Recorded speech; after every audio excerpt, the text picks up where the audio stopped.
Каналға қош келдіңіздер. Бүгін жаңа шығарылым, сондықтан да видеоны барынша қолдап, лайк басып, каналға тіркеліп кеттіңіздер. Баршаңызға үлкен рахмет. Патша мен күң. Ертеде байлығы тасқан өр көкірек бір патша өмір сүріпті. Сол кездегі дәстүр бойынша патшаның төсегін күнде бір жаңа күң келіп салуы тиіс екен. Бір жолы жас күңдердің бірі әлгі патшаның төсегін салып, мамық төсек пен құс жастықтарды әдемілеп жайып, жан-жағын барынша сәндеп біттім-ау дегенде, аяқ асты әлгі күнге: апырай, мұндай мамық төсекке бір жатып көру де бақыт шығар. Сәл көз шырымын алып, ләззатын байқап көрсем қайтер екен, деген ой келеді. Ақыры сол әуестігін жеңе алмай, патша келе жатқанда атып тұрармын, деп құс жастықты жастанып, төсекке сәл қисаяды. Сөйтіп жатқанда қатты ұйықтап кетеді. Бір уақытта жатын бөлмеге патша кіріп келеді. Патша төсегінде күңнің ұйықтап жатқанын көріп, қатты ашуланады.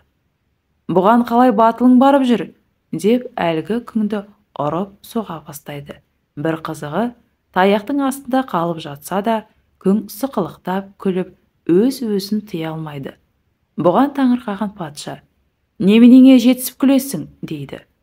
Сонда күң: алдияр тақсыр, мен төсегіңізге бір рет жатып көрейінші деп сонша таяқ жеп жатырмын. Ал сіз бұл мамық төсекте күнде ұйықтайсыз. Алда жалда Алла Тағала да сізді жауапқа тарта қалса, қайтер екенсіз? Сірә таяқ жеудің көкесі сонда болады-ау, деген ой келді. Соған күлдім, деп жауап береді. Патша Ибрахим ибн Адхам бұл сөзге көп ойланады. Ақыр соңында сән салтанаттан өз еркімен бас тартып, тақуалыққа бет бұрады. Саңырау бақа туралы әңгіме. Күндердің күнінде бақалар таудың шыңына шығудан жарысқан екен. Жер-жерден ең мықты деген бақалар жиналады. Оларды тамашалауға келген аңдар бақаларға бұл сайыс қиын болатын айтып күле бастайды. Қарада тұр, қазір бәрі де құлай бастайды. Өздерін сонша мықтымыз деп санайды. Ол шыңды бағындыру мүмкін емес. Ең биігіне ешқайсы да шыға алмайды. Соншалықты биікке кіп-кішкентай әлсіз бақалар қайдан шыға алсын? Аяқтары қып-қысқа тарбаңдаған бақалар үшін бұл дегенің тым биік қой. Сендер бүркіт емес, бақасыңдар ғой. Бұл сөздерді естіген бақалардың сағы сынып, мақсатынан бас тартып, жарты жолдан құлап қайта бастайды. Мүмкін емес деген зілді сөзге ауыр жолға қарамастан тек қана жалғыз бақа шыңға аман есен шығады. Барлығы таңданып таңдай қақсады. Жарысқа қатысушылардың бірі: бәрімізден кішкентай болсаң да, біз бағындыра алмаған биіктікті қалай бағындырдың? Мұның сыры неде? Деп сұрайды. Ешқандай да қулық құпия жоқ. Жай ғана бақа саңырау болып шығады. Бұдан шығатын түйін: жеңіске жету жолында біз неше түрлі пікірлер естиміз. Әдетте олардың көпшілігі жағымсыз, кертартпа сөздер болып шығады. Оны айтатын ең жақын да жанашыр деген адамдарымыздың өзі. Олар бізге сенбейді. Әрине, жаманды ойламайды. Қауіптен қорғап тұрмын, қиыншылықтың алдын алып тұрмын деп ойлауы мүмкін. Әр істі бастар алдында өзімізді саңырау адамдай сезінсек, яғни ешкімнің жағымсыз сөзіне құлақ аспасақ, шыға алмас шыңымыз қалмас еді. Болам деген баланың бетін қақпай, белін бу деген осыдан шыққан. Жоғалған әмиян. Тақуа құлдардан Амр ибн Динардың айтуына қарағанда, көне уақытта мәдиналық бір кісінің қала шетінде тұратын қарындасы бар еді. Науқас болғандықтан жиі барып халін сұрап тұратын. Бір күні бауыры аурудан қайтыс болғанда, әлгі кісі оны арулап жерлеп үйіне қайтады. Үйіне келген уақытта әмиянын жоғалтып алғандығын байқайды. Ойланып толғанып, оны зиратты қазғанда ұмытып кеткені есіне түседі. Іле бір досын ертіп қабірге барады. Топырақты қазып, қабірге түсіп, әмиянын тауып алды. Осы кезде өліктің туысы досына: сен сәл ары бара тұршы, мен қарындасымның қандай күйде екенін көрейін дейді. Сөйтіп қабірдің ішкі жағын ашпақ болғанда лақаттың жанып жатқанын көріп шошып кетеді. Бұл тегін емес болар деп дереу шешесіне жүгіріп барып, қарындасым қандай еді, жақсы жаман қылықтарын айтыңызшы дегенде, анасы олай дейді. Қарындасың тірі кезінде есіктің артында тығылып тұрып, көршілердің айтқан әңгімелерін тыңдауға құмар болатын. Сосын естіген білген өсек аяңның бәрін жіпке тізгенде жұртқа жаятын жаман әдеті бар еді дейді. Сонда барып әлгі кісі сөз тасу өсек аяңға үйір болудың қабір азабына себеп болғандығын түсінеді. Жас шәкірт. Бір ұстаздың жас шәкірті болыпты. Ұстаз оған айрықша сый жасап, басқалардан артық санайтын. Шәкірттердің кейбіреулері, біз одан ересек болсақ та, неге оны айрықша өбектейсіз, деп наразылық танытады. Сонда ұстаз бірнеше құс алдырып, әрбір шәкіртіне бір-біреуден беріп, былай дейді. Әрбірің ешкім көрмейтін жерге барып, құстарды бауыздап, маған әкеліңдер, дейді. Сүйікті шәкіртіне де бір құс пен пышағын беріп, басқаларға айтқанын оған да айтады. Өзге шәкірттердің барлығы қолдарындағы құстарын бауыздап, ұстазына алып келді.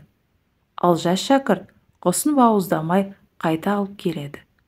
Ұстаз оған: басқа жолдастарың секілді сен неге құсты бауыздап әкелмедің? деп сұрайды. Сонда ол: ешкім көрмейтін жерді таба алмадым. Өйткені Алла мені барлық жерде көріп тұр, деп жауап қатады. Өзге шәкірттер бұл сөзді естіп таңырқап ұстазына: сіздің жас шәкіртіңіз бұдан да мол сый-сияпатқа лайық екен, дейді. Сабырдың шыңы. Жан тәнмен құлшылыққа берілген нәзік жан иесі Рабиға Адауия үшін оразаның орны ерекше еді. Жиі-жиі нәпіл ораза ұстайтын. Бір жолы үйінен тіске басар ештеңе таппай, қатарынан 8 күн бойы ораза ұстайды. Аштық қатты есеңгіретіп, көзі қарауытқанда: апыр-ай, өзімді қолдан қауіпке итермелеп жатқан жоқпын ба? деген ой келеді. Осы мезет есік қағылып, көршісі бір табақ сорпа әкеледі. Үй іші қараңғы болғандықтан тамақты жерге қойып, майшамды әкелуге кеткенде тамақты мысық төгіп кетеді.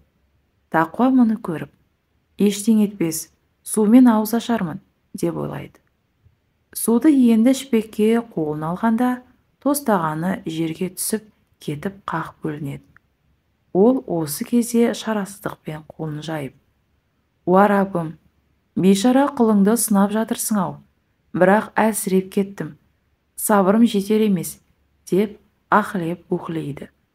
Осы сәт ғайыптан бір дауыс естіледі: уа Рабиға, қаласаң жер әлемнің байлығын үстіңе жаудырайын, қаласаң күллі рухани дертіңді жоқ қылайын.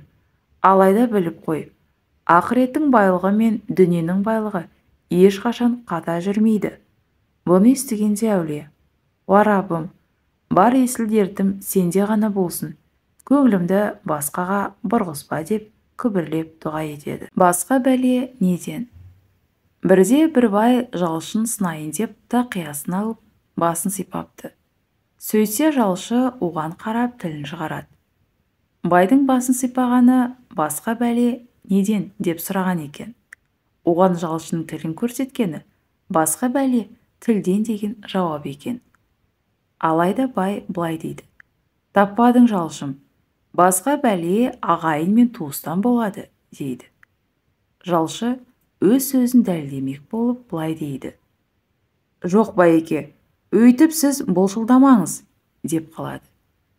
Бұрын мұндай сөзді естімеген бай ашуланып, керегенің басында ілулі тұрған 8 өрме бұзау түсті қамшысына қарай ұмтыла бергенде, жалшы: сабыр, сабыр, сабыр байеке, айтпап едім, басқа бәле тілден деп, енді түсінген боларсыз, дейді. Сөзден жеңілген бай белге ұрған жыландай сылқ ете отыра қалыпты. Жақсылық қылсаң өзіңе. Киімі өрім-өрім бір қайыршы ауыл кезіп жүріп үнемі: «Жақсылық қылсаң өзіңе, жамандық қылсаң да өзіңе» деген сөзді қайталай беретін көрінеді. Бір ауылда көрінгенімен ұрса кетуге дайын, көкбет, долы қатын тұрады екен. Сол әйел қайыршыға табананға у қосып береді де былай дейді: «Жақсылық болса да, жамандық болса да көріп алдым. Мә, сөзің де, өзің де құры» деп мысқылдайды. Қайыршы осылайша кете береді. Ауылдан шыға бере қайыршы алыс жолдан арып ашып келе жатқан керуенге кездесе кетеді. Керуенге ілесіп азып тозған егде кісі мен жас жігіт қайыршыдан нан сұрайды. Қайыршы көкбет қатын берген нанды ұстатып жөніне кете барады. Аздан соң нан жеген қос жолаушы уланып жан тапсырады. Керуендегі жұрт дүрлігіп жиналып қалады да біреуден біреу сұрап бұл әлгі қайыршының ісі екенін біледі. Керуен басы қайыршыны ұстатып: «Сен неге біздің жолдастарымызды өлтірдің?» деп ақырады. Қайыршы бар жағдайды баяндап, бір топ адам шауып барып, долы қатынды сүйрелеп әкеледі. «Қара, не істегеніңді қара басқыр» деп өлген жолаушыларды әлгі әйелге көрсеткенде, әйел шашын жұлып, бетін тырнап, айғайға басып жылай бастайды. Сөйтсе, әлгі әкелі балалы жолаушылар көп уақыт бұрын сапарға кеткен өзінің ері мен ұлы екен. Енді ғана елі жеріне жете берем дегенде, өз жерінің ең жақын адамдарының қолынан ажал құшыпты. Қайыршының айтқан сөзінің ақиқатына көзі жеткен көкбет қатын зар еңіреп қала беріпті. Қарапайым сөздің ақиқатына көз жеткізу үшін кейде қаншама қымбат құрбандық қажет болады десеңізші. Бірде әкесі баласына: «Балам, білесің бе, негізінде жәннатқа адам тегін кіреді, ал тозаққа кіру ақымен, тіптен үстеме ақымен десе де болады» дейді. Таңқалған баласы: «Ол қалай әке?» деп сұрайды. Әкесі болса: «Иә балам, тозақ оты тегін емес.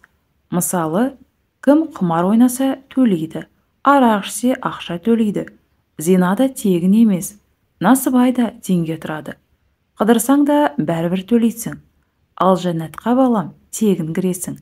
Намаз оқу тегін, ораза тегін, Аллахты зікір ету тегін, Аллахтан қорқып харамға көз салмау да тегін, тіптен мешітке кіру де тегін.